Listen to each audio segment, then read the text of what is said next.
deuterocanónicos sobran o faltan? Esa es la gran pregunta. ¿Cuáles son los libros deuterocanónicos? Empezando que la palabra deuterocanónica está mal utilizada.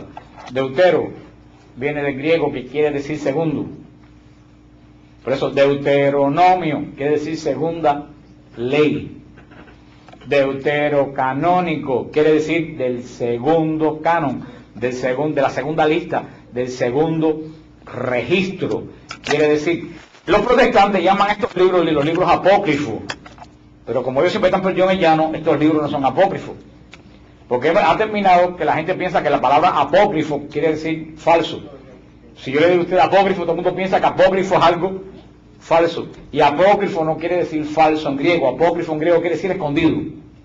O sea que estamos utilizando un lenguaje equivocado. Cuando decimos apócrifo, todo el mundo dice, eso es falso. No, apócrifo quiere decir escondido. ¿Cuáles son los libros apócrifos? Los libros apócrifos no son los libros que están en nuestra Biblia, que no están en la de los protestantes. Los libros apócrifos son los evangelios, las epístolas, los apocalipsis que la iglesia quitó en el concilio de Cartago en el año 397. ¿Por qué? Porque no tenían origen ¿de qué?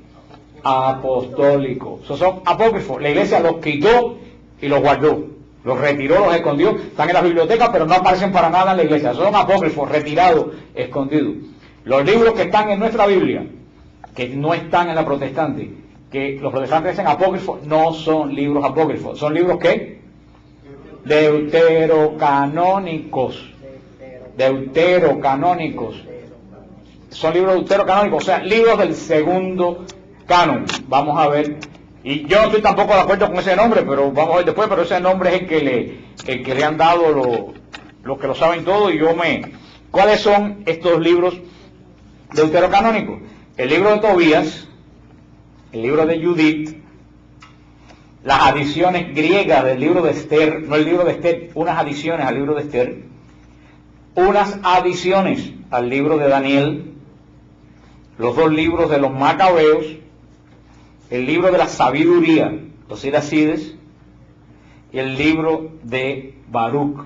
Son los libros, ustedes lo pueden encontrar esto en el mismo tema, del mismo nombre, en website de Siloé, los libros deuterocanónicos. Ahí lo encuentran todas esta lista. ¿Cuál es el origen para saber de estos libros llamados deuterocanónicos, que no son apócrifos? Tenemos que comenzar con la historia que hemos dado 400 veces, lo hemos dicho aquí, que los judíos no tenían, ¿qué cosa? Libros. Los judíos no conocían los libros. ¿Qué tenían los judíos? Rollo. Por eso cuando hablamos del libro con los judíos estamos perdidos. No, los judíos no tenían libros. Decimos libros en el sentido de escritos. El libro de Daniel por el escrito, pero no, cuando uno dice el libro de Daniel, todo el mundo piensa en esto. Los judíos no conocían el libro, ni hasta el día de hoy en la sinagoga se usa libro. En la sinagoga se usan rollos que se abren y se leen de aquí para acá, de aquí a toda la sinagoga, y es lo que sacan en procesión, y los judíos tocan con el talit y todo eso. O sea, no tenían libros, tenían rollos. Y para judíos, fundamentalmente, cuando decíamos los libros santos, yo se lo dije, ¿a qué los judíos se referían básicamente? A la Torah, a los 5 primeros libros, también llamado Pentateuco, pero en hebreo Torah, que quiere decir la ley. Por supuesto que para los judíos los libros de los profetas, los libros sapiensales son inspirados, pero en el ciclo de la sinagoga, que se lee, y de ahí vienen nuestros ciclos litúrgicos, en el ciclo de la sinagoga, que se lee durante un año todos los libros santos, los judíos en un periodo de un año leen todos los libros santos, tal como en la iglesia, en el periodo de un año se lee un evangelio completo, y ese es el ciclo A, ciclo B y ciclo C de la iglesia católica. Los evangelios que se leen en cada año, porque en la iglesia católica cualquier cura no habla del evangelio, aunque hay algunos que lo hacen, pero cualquier cura no habla del evangelio y lee el evangelio que le da la gana. El mismo evangelio que se lee en Miami se lee en todas. Así como cada evangelio en la iglesia se lee en un año completo, los judíos leen el libro santo en un año completo. Ahora, ¿qué libros leen los judíos en un año completo? No son los profetas ni los libros sapiensales. Los libros que leen los judíos en un año completo es la Torah, los 5 primeros libros, punto. Los demás libros lo usan como referencia, mencionan en sus predicaciones los profetas, pero lo que leen en la sinagoga, en las fiestas principales como el Purim, y todo, leen libros que nosotros tenemos en la Biblia sapiensales, pero básicamente para el judío, hablar de los libros santos, básicamente se refieren a ¿qué? Torah. Dentro del judaísmo existía una disputa sobre el canon correcto. Los saduceos sostenían que solamente el Pentateuco era parte del canon de las Escrituras, mientras los fariseos y otros corrientes del pensamiento judío pensaban que los profetas, llamados Nevi'im, y los hagiógrafos, los libros históricos didácticos, también eran parte del canon. Pero estaban esas dos corrientes, porque los judíos no tenían una lista de libros inspirados, no tenían una lista. Para ellos, vuelvo a decir, ¿cuál era la única lista que tenían? Con seguridad, la Torá. No, aparte de la Torá, había duda si los otros libros eran o no eran, porque nunca había habido un concilio judío para decir estos libros forman parte de la Escritura. ¿Cuál es el primer, y lo hemos hablado otras veces, cuál es el primer intento de recopilar todos los libros santos? El primer intento de recopilar todos los libros santos se hace en Alejandría, 2 años antes de Cristo. En Alejandría, la comunidad más grande judía después de Israel estaba en Alejandría. Era la comunidad más grande y más floreciente de todo el mundo judío, inclusive más floreciente que la misma Jerusalén, era la ciudad de Alejandría. Eran judíos muy cultos. ¿Qué idioma hablaban? Griego. Aunque tenían la lengua judía para leer los libros santos, era una comunidad helenística, una comunidad muy influida en la filosofía griega, una comunidad muy culta, la comunidad judía de Alejandría. Y en ese momento el rey de Egipto eran griegos. ¿Quién era el griego rey de Egipto? Ptolomeo. A mí me da risa ese nombre. Me recuerda a una gente que cuando van los viajes conmigo me recuerda el nombre ese. Pero Ptolomeo era el rey, que era el abuelo de la tal Cleopatra, que todos ustedes después van a conocer. Este Ptolomeo, que fue el que fundó la famosa biblioteca de Alejandría, que es una de las grandes maravillas del mundo, que dice que estaban reunidos no sé cuántos miles, decenas de miles de libros del mundo entero. Ptolomeo le pidió, que era un hombre erudito, le pidió a los judíos de Alejandría que hicieran una recompilación para la biblioteca de Alejandría de los libros santos judíos.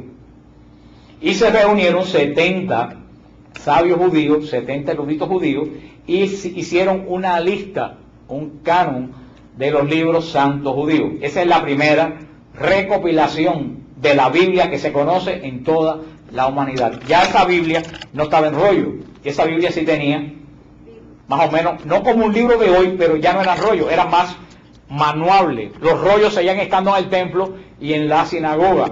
La Biblia de los 70 pasó a ser más que nada como un libro de estudio de los judíos, que no podían andar con lo... Y además que estaba en el idioma griego, porque ya en esa época el hebreo había caído en desuso. Hoy en día se habla muchísimo más hebreo en Israel que en la época de Cristo. En la época de Cristo lo que se hablaba en Israel era arameo, que es una combinación de hebreo, del idioma caldeo babilónico y infectado de griego. Era como un dialecto más o menos. Pero el hebreo solamente se leía en el templo cuando se oraba y cuando se leían los libros santos. El resto de las personas hablaban en arameo, discutían en arameo en las sinagogas y predicaban también en la sinagoga en arameo, a pesar que era como antiguamente en la iglesia el latín, que se daba la misa en latín, pero la predicación se hacía en español en los idiomas de cada uno. Esta traducción de los 70 se hizo en idioma griego para que poder transmitir todos esos conocimientos, inclusive a los que eran cristianos. Se cree más o menos que la Biblia se inició en el año 300 a.C. hasta el año 250. Acuérdense que los años antes de Cristo van para abajo, no van para arriba. Se terminó en el año 150 antes de Jesús. Se hizo esta primera versión que se usó muy popularmente, pero vuelvo a decir, nunca fue aceptada por el templo. ¿Por qué? ¿Qué seguía usando el templo? Los rollos. ¿En qué idioma? En hebreo. La gente común que estudiaba y leía usaba la versión de los 70 porque estaba en griego, que era un idioma como decir inglés hoy en día, que cualquier judío de cualquier lugar del mundo la podía leer. Por eso tenemos que poner tenemos que tener tres bases. Primero, los judíos no tenían un canon escritural como nosotros, solamente tenían la Torá como libro canónico. Los demás libros inspirados no estaban definidos canónicamente. Segundo, el primer intento de recopilación fue hecho ¿dónde? En Alejandría, comenzando en el siglo III a.C. y terminando en el siglo II. Esta versión jamás, a pesar de que no se usó en el templo, nunca fue condenada, ni retada, ni rechazada por el templo, a pesar de que no se usaba en el templo. Tercero, la versión de los 70 era la versión más conocida y utilizada en la época de Jesús y en la época apostólica. ¿Cómo se sabe eso? Se sabe por computadoras, se ha sacado que los versículos que usa Pablo cuando se refiere al Antiguo Testamento están tomados de la versión de los 70, no de los originales hebreos. Las palabras que usa Jesús del Antiguo Testamento, como cuando dice, escrito está, no tentarás al Señor tu Dios. Cuando Jesús usa una versión del Antiguo Testamento, no utiliza la versión hebrea del templo, está probado científicamente que utiliza la versión de los 70, lo cual indica que Pablo, los apóstoles y el mismo Jesús estaban bien familiarizados con la versión de los 70, porque yo estoy subrayando continuamente ¿qué cosa? La versión de los 70. Era tan usada porque después de Pentecostés, cuando descendió el Espíritu Santo sobre la iglesia, ¿qué versión siguió utilizando la iglesia naciente? La versión de los 70. No utilizaba la versión del templo. ¿Por qué uno utilizaba la versión del templo en hebreo? Porque en la iglesia empezaron a entrar griegos y personas de toda nacionalidad y ya no podían utilizar la versión en hebreo. Entonces, ¿qué versión bíblica usaba la iglesia desde el comienzo de Pentecostés? La versión de los 70. Pero estamos hablando de ¿qué testamento? Del antiguo. Olvídense del nuevo, acuérdense que el nuevo no existía. En el año 70, aquí el número 70 está mucho en juego, está una gematría del número 70, en el año 70, y después de la destrucción de Jerusalén. Acuérdense que hablamos con el Apocalipsis de la destrucción de Jerusalén. ¿Qué pasó con todos los judíos? Se dispersaron. El Sanedrín, ¿cuál era el Sanedrín? El Sanedrín era la organización que regía la vida espiritual judía, el equivalente del concilio ecuménico de nosotros, pero un concilio permanente de ancianos. El Sanedrín se fue de Jerusalén, pero no se fue de Israel, se mudó para una ciudad que se llama Jamnia, muy pegado a Galilea, en el norte de Galilea, la ciudad de Jamnia. Ahí se mudó el Sanedrín. Y para el año, aproximadamente en el año 90 de nuestra era, el Sanedrín se reúne en Jamnia, o Jamnia, le dicen otros, y dice, ok, vamos a establecer un canon de las Escrituras. El Sanedrín se reunió y dijo que va a establecer un canon, que hasta ese momento no existían. ¿Cuáles eran los libros canónicos? La Torá. Lo va a establecer, pero fíjate qué interesante. ¿Qué criterio utiliza la gente del Sanedrín para hacer este canon? El Sanedrín dice que va a quitar libros, y eso está en el Talmud escrito, que va a quitar libros de la Biblia que tienen la gente comúnmente los judíos porque sonaban muy cristianos. El Sanedrín dice que hay libros en el Antiguo Testamento que suenan a la secta de los cristianos. Porque hay libros, y cierto libros que hay libros que suenan a los cristianos. Si ustedes leen el libro de Siracide, ustedes van a ver que se habla mucho del amor, de la caridad, se parece mucho al lenguaje cristiano, el libro de la sabiduría, también se parece mucho al ¿por qué? Pues recuérdense que yo le dije que la revelación fue como progresiva. Hay gente que está esperando que diga la próxima sigla para decir después de mí. Progresiva. ¿Cómo fue la revelación? Progresiva. ¿Cómo fue la revelación? Progresiva. Lo que sabían en la época de Moisés no era lo mismo que sabían en la época de los profetas. Según pasaba el tiempo, el Señor revelaba un poquito más de acuerdo al crecimiento espiritual de Israel, que era como un niño. Al niño que da catecismo, tú no le puedes dar el catecismo de la iglesia, tal como está hoy en día. ¿Qué es lo que tú le das? Nociones para los 7 años. Después, cuando pasan a la confirmación, se le da un poquito más. Y si algún día vuelven a la iglesia, pues reciben un poquito más, porque tú, un niño, no puedes coger y explicarle los libros de San Ignacio de Antioquía. Porque primero no les interesa, segundo se quedan dormidos como muchos que están aquí. La revelación de Dios de Israel fue progresiva. Por eso, los últimos libros más cercanos a Cristo ya tienen casi, ¿qué cosa? Toda la revelación. Porque ya mientras más se acercan los geógrafos que escriben los libros, mientras más se acercan a Jesús, ya la revelación está más completa. ¿Ustedes entienden eso? Por eso el libro de la sabiduría y el libro de Siracides ya tiene un sabor cristiano, porque esos son los libros más cercanos a ¿quién? A Cristo. Ya la revelación judía está casi terminada, falta la revelación final, que es Cristo. Por eso que esos libros tienen un sabor cristiano, que los judíos de Hanea, el Sanedrín, lo quiere quitar. ¿Qué utiliza el Sanedrín como requisito? Que hubiera una copia del libro en cuestión y que se supiera que fue escrito antes del año 300 de Cristo. Ellos exigen en Hanea que los libros sean escritos antes de la época helénica, antes de la época que la gente hablaba ¿qué? Griego. Que dicha copia estuviera escrito en hebreo, no en griego. Tercero, que tuviera un mensaje inspirado para el pueblo judío, no ajeno al pueblo judío. Así como el concilio de Cartago, ¿se recuerdan? Cuando escogió los libros del Nuevo Testamento, usó un criterio. Los judíos utilizaron un criterio. Una de las razones que primó para quitar los libros griegos, que como les dije, que eran sapiensales. Los libros que están quitados, casi ninguno de doctrina, son libros sapiensales. ¿Qué son libros sapiensales? Libros que transmiten sabiduría, de refranes, de libros que dejan un mensaje de sabiduría. Esos son los libros sapiensales.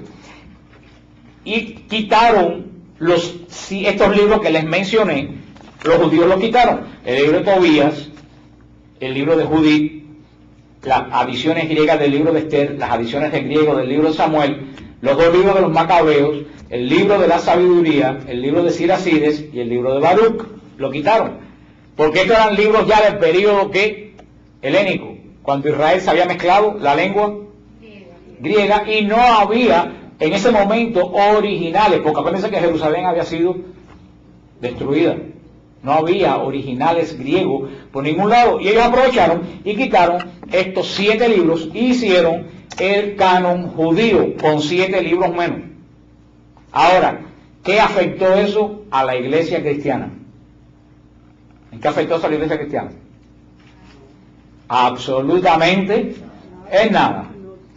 La iglesia cristiana ya estaba establecida en el año 90, ya tenía Pablo como teólogo. ¿Qué impacto puede tener sobre la iglesia cristiana en todo el Mediterráneo lo que declaran un grupo de judíos en una ciudad llamada Yarnía del norte de Galilea? No tuvo ningún impacto, porque ya la iglesia no pertenecía para nada al judaísmo, más bien estaba siendo perseguida por el judaísmo. Y esto es muy importante, la iglesia siguió utilizando como escritura, ¿qué versión?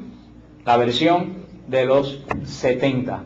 Lo siguió usando la iglesia por todos estos periodos de 300 años, la versión con los 7 libros griegos, mientras los judíos usaban la versión que no tenían los 7 libros griegos. Así llegamos al edicto de Milán, cuando Constantino declara el cese de la persecución a los cristianos en el año 313 de nuestra era. La iglesia que hasta ese momento había estado sobreviviendo las persecuciones y tratando de guardar el rebaño que lo estaban diezmando, comienza a formarse, como le dije, que pueden leer don Eusebio de Cesarea. Yo les pasé a los que yo tengo los emails, les pasé un link para que entren y vean los libros de Eusebio de Cesarea, lo pueden ver en el internet, que está fabuloso, ahí pueden leer todos los libros de Eusebio.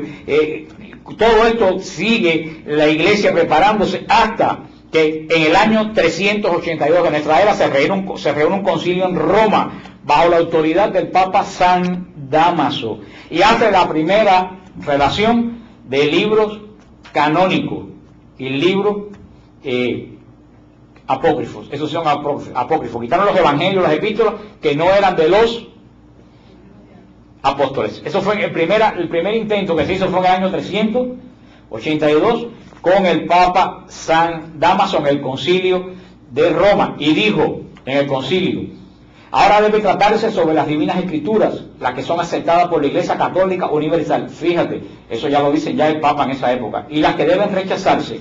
Comienza el orden del Antiguo Testamento y les da los libros que todos conocemos hoy.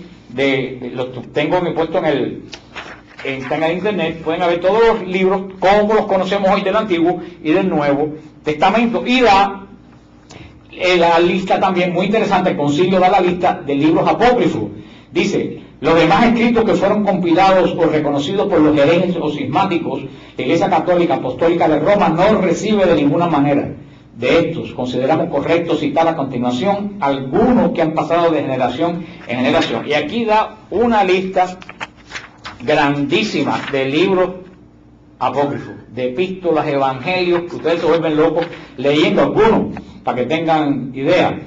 Itinerario en el nombre de Pedro Apóstol, Hechos de San Andrés, Hechos de Santo Tomás, Hechos del Apóstol Pedro, Hechos de Felipe, el Evangelio de Matías, el Evangelio de Bernabé, el Evangelio de Santiago el Menor, el Evangelio de Pedro, el Evangelio de Tomás, el Evangelio de Bartolomé, el Evangelio de Andrés, los Evangelios por Luciano, el Evangelio de Siquio, la infancia del Salvador, la Natividad de María, el libro del Pastor de Hermas, y así le da una lista gigantesca de libros que circulaban como libros canónicos, pero que no eran canónicos en absoluto. Y aquí la iglesia da toda esa lista grandísima, ustedes la pueden leer y pueden darse cuenta de la cantidad de libros apócrifos, falsos. Después llegamos al concilio que ya yo le dije a todos ustedes, el concilio de Cartago en el año 397, que cuando, bajo la autoridad de Agustín y de Jerónimo, de otros padres de la iglesia finalmente decide que la versión del Antiguo Testamento que se va a seguir usando es la versión de los 70, que es la única que conocía, y compone los 27 libros del Nuevo Testamento que conocemos hoy. O sea que en el concilio de Cartago queda establecido lo que hoy conocemos como la Biblia. Por primera vez en el año 397 se conoce hoy el libro que tenemos aquí. Hasta ese momento no se conocía el Nuevo Testamento, ni se conocía este libro. ¿Quién se lo entrega a la iglesia y al mundo? La Iglesia Católica. Declara que tanto el Antiguo Testamento como los 27 libros son canónicos y son inspirados. ¿Se recuerdan los tres elementos que se basó el concilio? ¿Se recuerdan? Que tuvieran origen apostólico, que se usara en la liturgia desde el siglo I y que no contuvieran herejías. Para eso lo hablamos cuando dimos la clase. La iglesia, ¿en qué se basó para saber que los libros eran del siglo I, que no tenían herejías? ¿Y qué? ¿Cuál es el otro? Que se usaba en la liturgia. ¿Qué se utilizó? La tradición de la iglesia. Los protestantes que se escandalizan por la tradición, pues gracias a la tradición se pudo formar los 27 libros del Nuevo Testamento que nosotros conocemos hoy. Y de ahí surge ya todo esto. San Jerónimo se metió en una cueva al lado de la iglesia de Belén y estuvo del año 342 hasta el año 420 traduciendo la Biblia del griego y del hebreo al latín. Es la primera traducción de la Biblia que se conoce. 40 años traduciendo libros palabra por palabra. Y fíjate, Jerónimo, ¿qué está antes de Jerónimo? ¿Qué palabra dice antes de Jerónimo? San Jerónimo. Ya te dice a qué iglesia pertenecía. No era pentecostal. Como yo le dije a alguien, si tú coges la versión Reina Valera, dice Evangelio según San Mateo.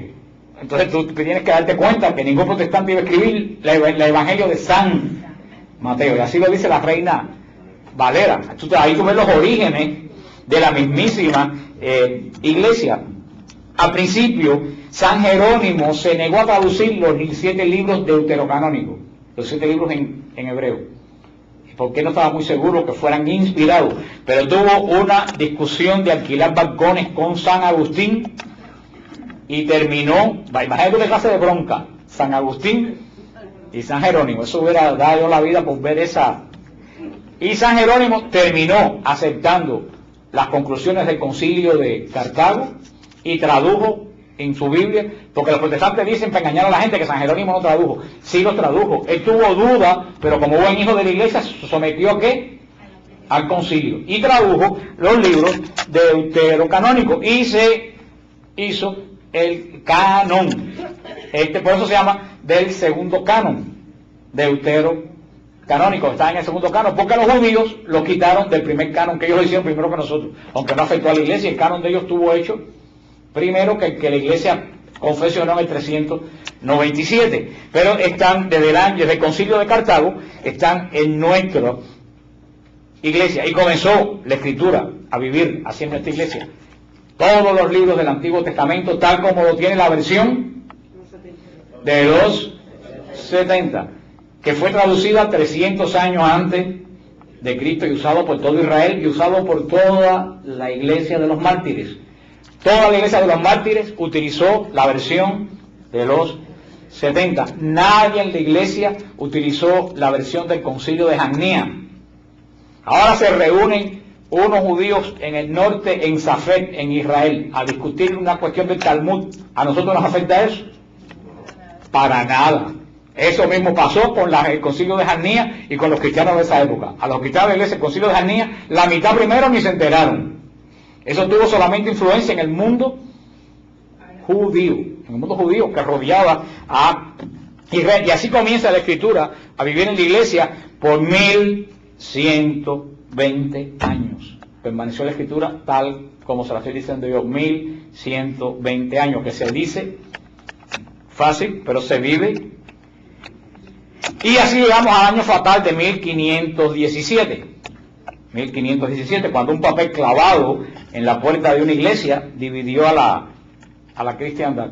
Cuando Lutero clavó las 95 tesis en las puertas de esta iglesia en Alemania, cuando comenzó la reforma protestante, cuando comenzó la demolición de la fe de los apóstoles. Hasta ese momento la Biblia había sido aceptada por todo el mundo, es la misma que tiene la iglesia ortodoxa, es la misma que tiene la iglesia caldea, es la misma que tiene la iglesia armenia, es la misma que tiene todas las iglesias apostólicas, es la misma Biblia que tengo yo en mis manos. Lutero comenzó a renovar o reformar la iglesia. Si tú vas a reformar algo y lo dejas tal como estaba, si yo les digo a ustedes que voy a reformar esto aquí, esta semana, este local, y cuando llegan ustedes la semana que viene, lo ven tal como lo ven ahora, que ustedes van a decir que tú hiciste. Eso le pasó a Lutero. Si iba a reformar la iglesia, tenía que hacer cambio, no podía dejarla igual como la se cogió, porque entonces le iban a decir, entonces ¿para qué la dividiste? ¿Qué sucedió? Lutero le emprendió con las escrituras. Mira lo que decía Lutero en el prefacio del Nuevo Testamento. Dice Lutero: la epístola de Santiago es una epístola llena de paja, porque no contiene nada evangélico. Eso está en el libro de Lutero llamado Prefacio del Nuevo Testamento. Mira tú qué bonito hablaba Lutero de la epístola de Santiago, que está en el canon protestante. Oye lo que decía Lutero del Apocalipsis. Al parecer, el libro del Apocalipsis no tiene ningún indicio de carácter apostólico profético. Cada quien puede formar su propio juicio de este libro. Personalmente le tengo antipatía, y para mí esa es razón suficiente para rechazarlo. Eso dice Lutero en un libro que, perdonen mi pronunciación alemana, porque está en inglés, Santlich Werke, página 60, versículo Capítulo 63, páginas 167 y 170. Muchos protestantes que basan todas sus predicaciones en base al Apocalipsis, no saben que Lutero decía que el Apocalipsis para él era un desastre, una tontería. Martín Lutero, en un alarde de soberbia tremendo, llegó inclusive a querer quitar la carta a los hebreos del Nuevo Testamento, porque él decía que la carta a los hebreos tampoco era apostólica. Y por último, al fin se aconsejó con Melancton, con toda la gente que lo aconsejaba, y al fin decidió, lo único que decidió fue que en vez de aceptar el canon del concilio de Cartago, iba a aceptar el canon del concilio judío de Yannía. Y aceptó el canon del concilio de Yannía, que habían los judíos sacado 7 libros que estaban ahí.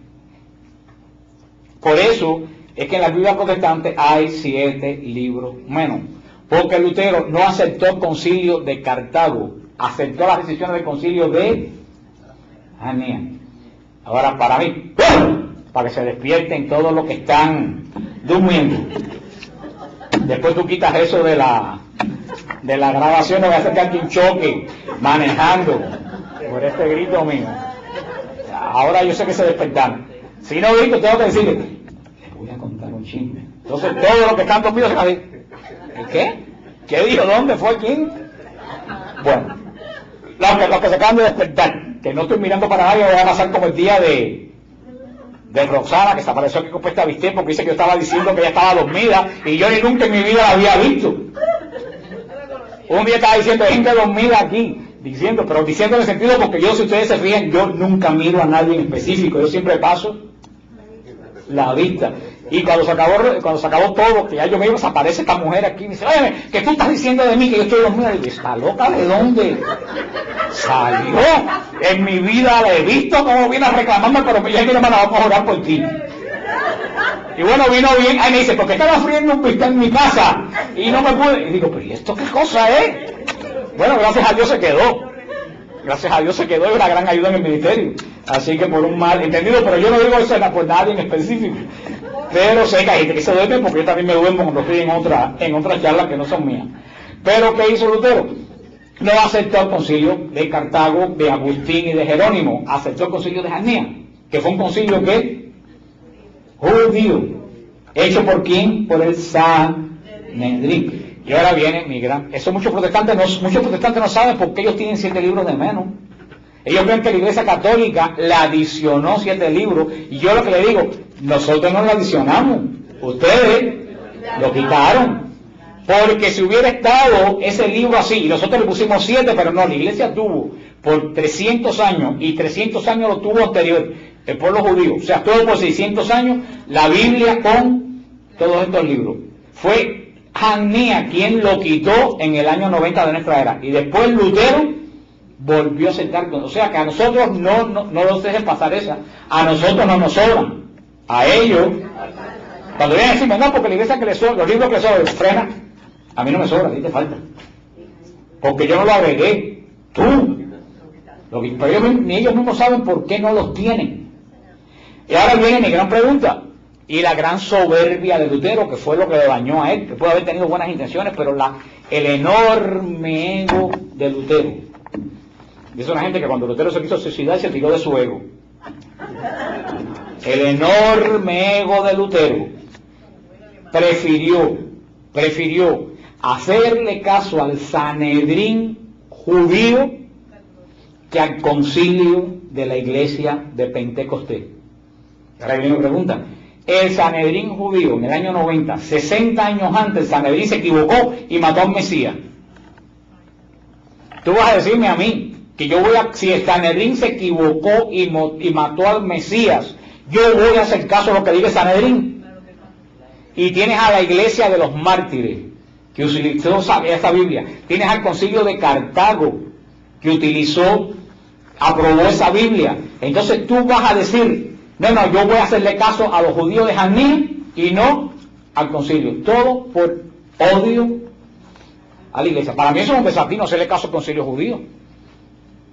Y no solo eso, hago la pregunta, ¿quién compiló los 27 libros del Nuevo Testamento por primera vez?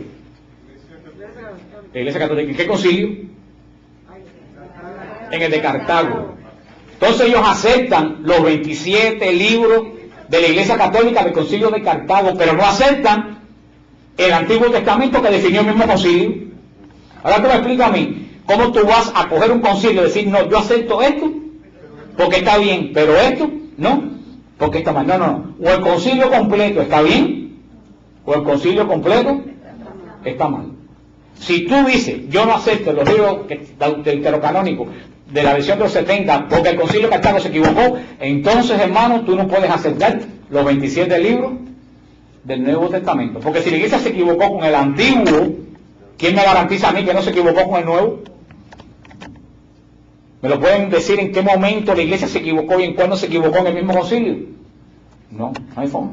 Por eso dudar de todo esto es dudar de los mismos Nuevos Testamentos, porque la misma Iglesia en el mismo año, en el mismo concilio y con la misma autoridad definió que el Nuevo Testamento lo componían los 47 libros que conocemos hoy y el Antiguo Testamento lo constituía la versión de los 70. Y los protestantes, con Lutero, alegremente desecharon la versión de los 70 y se quedaron con el Nuevo Testamento. Claro que Lutero quería también reformar el Nuevo Testamento, quería quitar el Apocalipsis, quería quitar el libro de Santiago, quería quitar la carta a los Hebreos, quería quitar la carta de Judas. Lo que pasa es que no lo dejaron. Yo que hubiera querido ver a los protestantes hoy sin el libro del Apocalipsis, a ver qué se iban a hacer, qué estuvieran inventando, porque no lo quitaron por un tilín, porque se le alborotó medio mundo cuando dijeron que iba a quitar el Apocalipsis y el libro de Santiago. O sea, tenemos que tener esto bien claro. Los manuscritos más antiguos del Antiguo Testamento que se conocen, por lo menos de 1000 años de antigüedad hoy en día, los libros que quedan, porque parece que esos libros se echaban mucho a perder por la humedad, porque no había la forma de guardar las cosas que tenemos hoy. Los documentos más antiguos que tenemos del Antiguo y el Nuevo Testamento hoy en día tienen como 1000 años de antigüedad. Todos esos libros que tenemos, que se conservan hoy del Antiguo Testamento, de la Iglesia Cristiana, tienen todos los libros que tenemos nosotros, todos los libros completos con los libros griegos. Ahora vean esto que es interesante. De los 850 documentos que se han hallado en Qumran, ustedes saben Qumran, los que han ido a Israel conmigo han ido a Qumran. Qumran es el lugar donde un pastorcito árabe en el año 1947, tiró una piedra para sacar una chiva que se le había metido en una cueva y oyó que algo se rompía, y cuando entró se encontró una vasija con unos rollos. Como el pastorcito no sabía qué era, los beduinos cogieron rollos para hacerse suela a la sandalia. Hasta que un arqueólogo del área de Belén vio a uno de los niños jugando, haciendo un barquito, y le preguntó qué era eso, y dijo que se lo habían encontrado en una cueva. Y el arqueólogo, cuando aquello, se quedó con la boca abierta y dijo, llévame esa cueva. Y cuando lo llevaron se descubrieron los descubrimientos más grandes de los libros más antiguos que se conservan del Antiguo Testamento, que son los libros de Qumran, que siguen encontrando vasijas, y siguen encontrando vasijas, y siguen encontrando vasijas, donde esa comunidad, Qumran, donde esa comunidad escondió, cuando la invasión romana, los libros santos. Qumran era una comunidad de esenios, que eran unos hombres que vivían como en los monasterios hoy en día, hombres en monasterios nada más, que se habían separado del templo porque decían que el templo estaba contaminado, que ya no estaban en el templo, ellos tenían sus rituales, cumplían la ley perfecta porque decían que el templo estaba contaminado, y eran una especie de monjes, vivían con vestidos iguales y tenían los libros del Antiguo Testamento, y cuando la invasión romana ellos los metieron en esa vasija y lo guardaron en las lomas. Pero como en esa área que hemos estado nosotros muchas veces, la humedad es cero humedad. Los que están totalmente mal de la cabeza y se bañan en el mar muerto, como algunos que yo conozco, cuando salen del mar muerto tienen que correr a las duchas que están como de aquí al fondo, porque si caminan de aquí al fondo se secan totalmente, y si se secan totalmente las sales esas se le quedan en la piel y la piel se le irrita y se le caen los pedazos de pellejo. O sea que tienen que correr del agua a las duchas porque hay cero humedad, es el lugar más seco de la tierra. Y eso hizo que, por eso si se quieren conservar jóvenes, váyanse para esa área. Sí, por eso que esos manuscritos no se echaron a perder. Bueno, lo que estaba diciendo, porque mucha gente no sabía lo que era Qumran, es el descubrimiento arqueológico bíblico más grande de los últimos siglos. Es más, que en el Museo del Libro de Israel está el capítulo 66 de Isaías, que se lo encontraron completo en Qumran, el capítulo 66, y han tirado el capítulo de Qumran por la época de Cristo con el capítulo 66 de Isaías de nuestra Biblia de hoy, y no hay ni una coma de equivocación. Lo cual quiere decir que por más de 2000 años ese capítulo se ha mantenido intacto. Eso es una prueba que si eso está intacto, todo lo demás está intacto. Por ejemplo, hubieran encontrado algún cambio. Bueno, de esos 850 documentos que se han encontrado en Qumran, 223 son copias del Antiguo Testamento. 223. Y todas esas copias del Antiguo Testamento, esos 223 fragmentos son de los libros deuterocanónicos. Se han encontrado fragmentos del libro de Tobías, se han encontrado fragmentos del libro de Siracides, se han encontrado fragmentos del Eclesiástico tal como está en nuestra Biblia, y escrito en hebreo, no en griego. Lo cual quiere decir que anteriormente a estos libros hebreos habían unos libros, estos libros griegos, habían unos libros hebreos que fueron traducidos al griego, que aparentemente esa traducción hebrea se había perdido, pero se han encontrado en Qumran 200 y tantos fragmentos de los libros deuterocanónicos. Los mismos judíos que no aceptan los libros deuterocanónicos celebran fiestas de los libros deuterocanónicos. Por ejemplo, ¿qué fiesta celebran los judíos de los libros deuterocanónicos? ¿Saben qué fiesta celebran? El Hanukkah. El Hanukkah aparece en el libro de los Macabeos. Es en el único lugar que se habla de Hanukkah, es en el libro de los Macabeos. ¿La fiesta de Hanukkah es judía o no es judía? Pues está en los libros. Ahora, ¿cómo tú aceptas la fiesta y no aceptas el libro? La fiesta del Purim, que nosotros aquí no lo celebran, pero que en Israel se celebra mucho, que los niños se visten de disfraces, que es la fiesta de la reina Esther. Ese libro está en el libro de Esther, la versión griega, que no está en la versión. O sea que ellos celebran fiestas religiosas que no aparecen en sus libros canónicos. Por ejemplo, algunos comentarios de Martín Lutero. Martín Lutero, en sus comentarios sobre San Juan, dijo, oye lo que dijo, estamos obligados a admitir que los papistas, eso somos nosotros, que ellos tienen la palabra de Dios, que la hemos recibido de ellos y que sin ellos no tendríamos ningún conocimiento de esta. Eso lo tuvo que aceptar Lutero, porque hay que estar ciego para darse cuenta que si en la primera reforma protestante surgió en el siglo XVI y ellos recibieron una Biblia en el siglo XVI, ¿de dónde la sacaron? No la sacaron de una cueva, la sacaron de la Iglesia Católica que se la dio. Si la Iglesia Católica no la cuida, ellos jamás lo hubieran. En 1615, el arzobispo anglicano de Canterbury proclamó una ley que llevaba un castigo de 1 año en el cárcel para cualquiera persona que publicara la Biblia sin los 7 libros deuterocanónicos. Porque, aunque ustedes no lo sepan, la versión de King James tenía los libros deuterocanónicos, que después se los quitaron.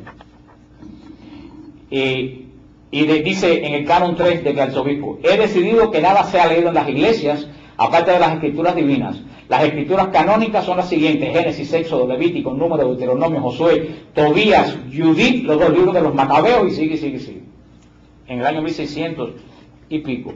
Por lo tanto, como le estaba diciendo, a nosotros no nos sobran, a ellos les faltan. Haciendo un resumen breve, 1.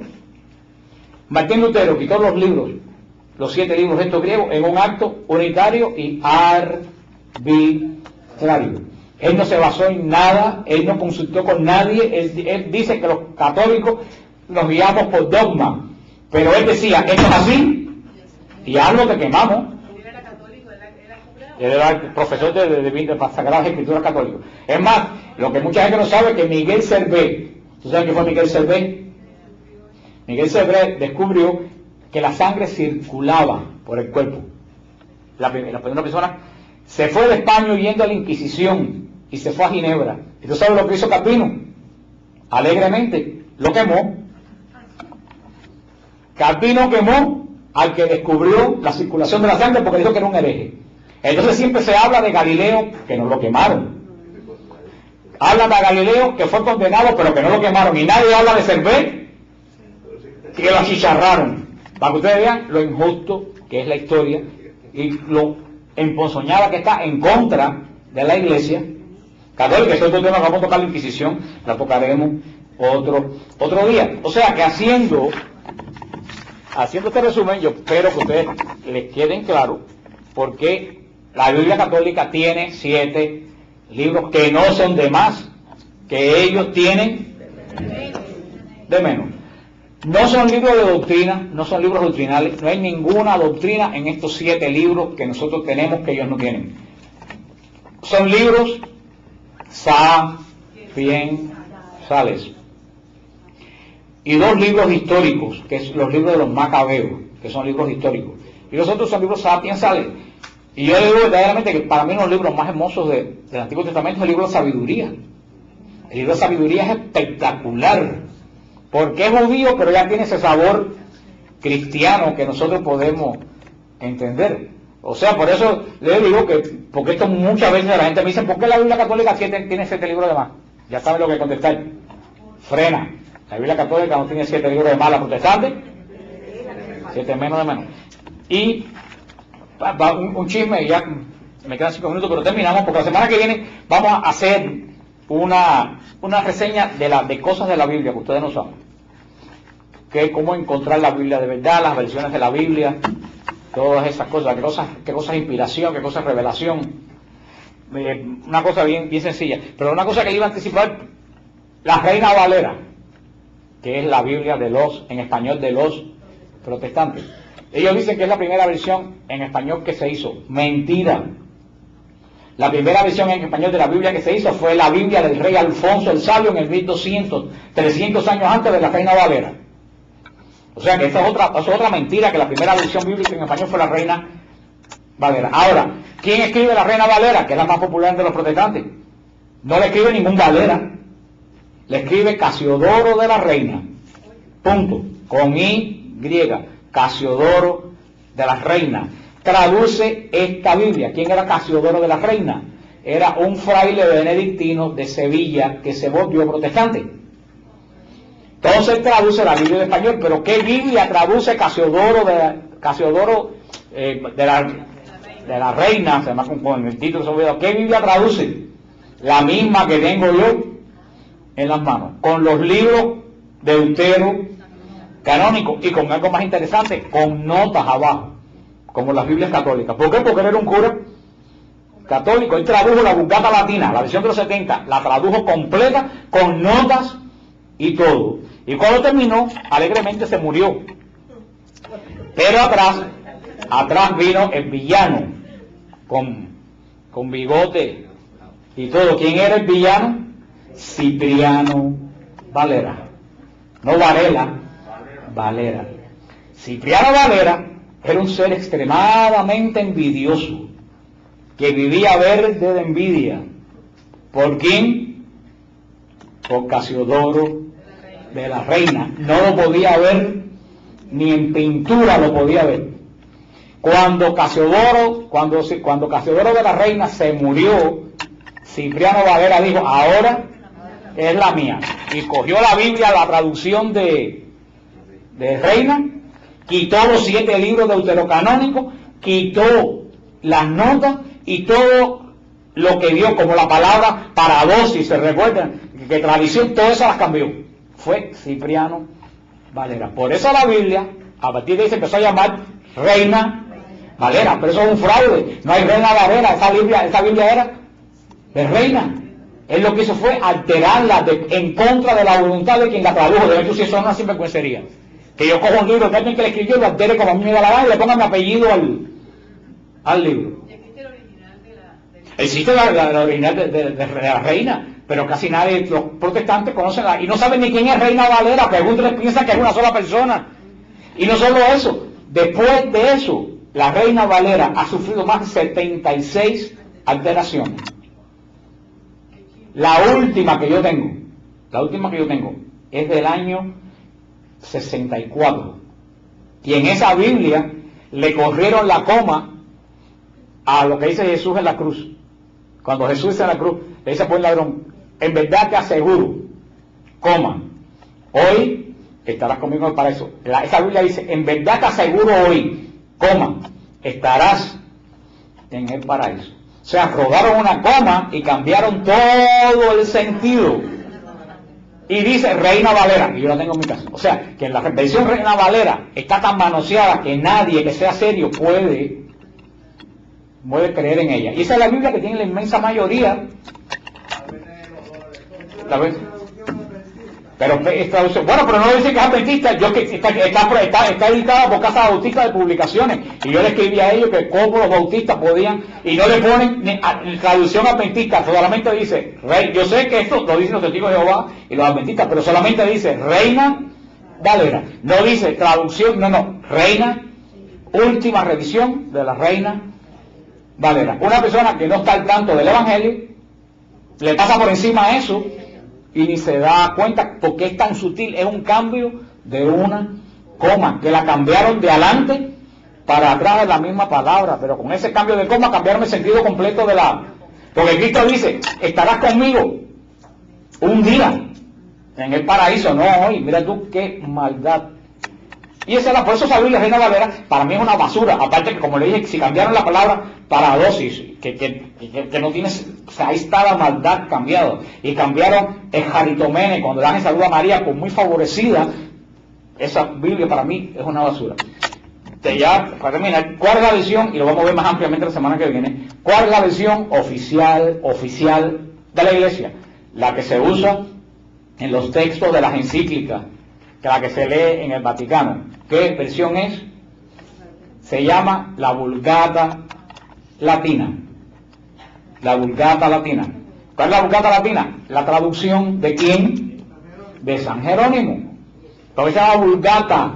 Porque fue traducida a la lengua vulgar, del griego clásico a la lengua que hablaba todo el mundo. Por eso se llama Vulgata Latina. Por eso la Biblia oficial de la Iglesia. Claro que tengo un lenguaje clásico español muy difícil para nosotros hoy en día de leer, porque tiene muchas palabras antiguas. Pero la Vulgata Latina, que también tiene otro nombre, se llama la Septuaginta. También se llama porque está basada en la versión de los 70. Esa es la versión oficial de la Iglesia. ¿Cuál es la mejor traducción de la Biblia el día de hoy, aceptada hasta por los protestantes, aceptada hasta por el pastor Edén, que en usted donde el Señor mejor le parezca, pero lo más lejos de mí cuando yo aparezca por allá? Sí, yo no deseo que vaya al infierno, pero sí quiero que esté lo más apartado de mi nube posible. Hasta el pastor Edén, que tenía la peor lengua que ha existido en la Florida, decía que la mejor traducción bíblica que hay en el mundo es la traducción de Jerusalén. Hasta los protestantes lo admiten. La mejor traducción del mundo hoy en día es la traducción de Jerusalén, que es la que yo utilizo aquí, que es una Jerusalén adaptada al lenguaje latinoamericano, pero no es la latinoamericana. ¿Qué cosa es la Biblia latinoamericana? No es una Biblia. No. La latinoamericana no es una Biblia. Es una paráfrasis. ¿Qué es una paráfrasis? Es que cogen el sentido del capítulo y lo traducen a la forma corriente de hablar. Pero no es una traducción palabra por palabra. Lo que traduce es la idea. ¿Ustedes entienden? Es una paráfrasis. No, la de Jerusalén va palabra por palabra en su sentido exacto. La que hace la latinoamericana, que no es mala, te coge el sentido y te lo pone traducido en un lenguaje moderno. Ahora, la latinoamericana, la traducción como paráfrasis no es mala. Las notas son pésimas. Las notas están llenas de teología de la liberación. Y están más que condenadas por todo el episcopado latinoamericano. Las notas de la latinoamericana. Yo he estado leyendo las notas y son altamente politizadas. No todas, pero una gran parte de las notas, si yo lo noto, que están altamente politizadas. Pero la traducción en sí, que nos interesa a nosotros, no es. Si ustedes ven las últimas ediciones han cambiado mucho, pero la primera edición que a mí me la regalaron en el año 76. Yo la tengo en mi casa. La foto que tenía era de Martin Luther King. ¿Y qué hace Martin Luther King en una Biblia católica? Yo quiero que alguien me explique que ni es profeta bíblico, ni... Esas son las cosas que tenía. Y ya cierro la Biblia, que terminé. Y la peor versión de todas, la versión más abominable de todas, ¿cuál es? Dios habla hoy. Y esa Biblia es un espanto. ¿Por qué esa Biblia es un espanto? Porque la hizo una comisión. Si ustedes quieren que algo no funcione, hagan una comisión. ¿Por qué la venden? Ay, hermana, qué buena pregunta tú me has hecho, yo no sé, yo no la vendo. Porque no lo saben. Porque hay un chiste que dice que un camello es un caballo que hizo una comisión. O sea, fíjense el camello, lo más hecho, tiene una joroba, tiene una nariz grandísima, unas patas para allá, un rabo finito, el pelo en la punta del rabo, dos jorobas. Porque dice que todo el mundo quiso poner algo en contra y al final lo que salió fue un camello. Así que acuérdense, un camello es un caballo que hizo una comisión. Cuando ustedes vean el trabajo de una comisión, lo más seguro es que salga un camello. Así que la Dios habla hoy es un camello espiritual. ¿Por qué? Porque él hicieron teólogos protestantes, teólogos judíos y teólogos católicos. ¿Creen que se dieron en todo? Los católicos. Los católicos se dieron absolutamente en todo. Y así vemos que el ángel le dice a María, la muy favorecida de Dios, para contentar a los protestantes. Vemos que Isaías 7 dice, la joven concibe y pare en vez de la virgen, y cambia toda la profecía.